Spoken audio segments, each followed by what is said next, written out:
তো এই হলো আমাদের পদ্মা নদীর কোল আর কি, মানে পদ্মা নদীর কোল ঘেঁষা অংশ।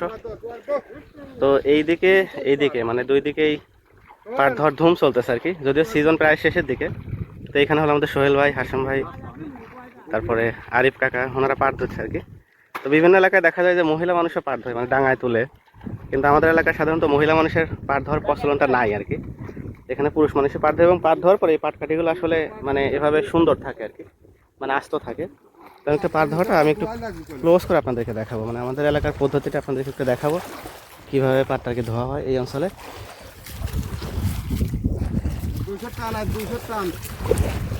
আরিফ কাকা, বিভিন্ন এলাকার মানুষ তো বলে যে ফরিদপুরের মানুষ নাকি পাট ধুইতে পারে না, মানে রাজবাড়ী ফরিদপুরের মানুষ।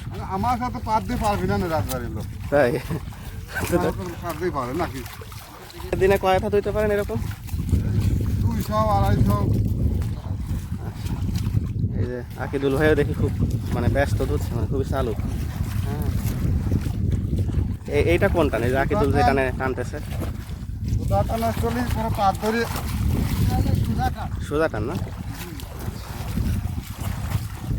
এটা এই টানের সুবিধা কি?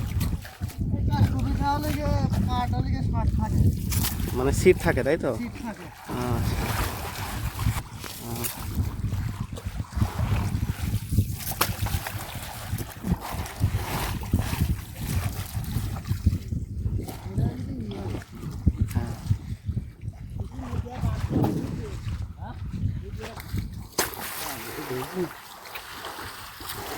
এই হলো অবস্থা, মানে আসলে নদী তো নদীর পাটে সাধারণত কালারটা একটু ভালো আসে।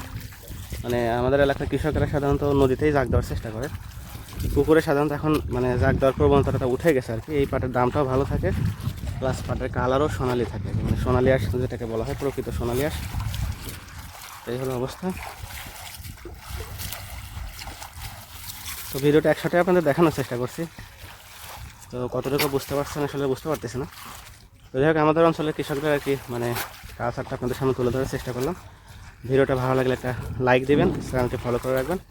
ভালো থাকবেন, আসসালামু আলাইকুম।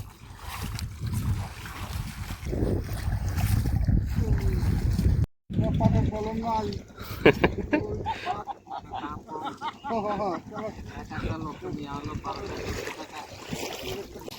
না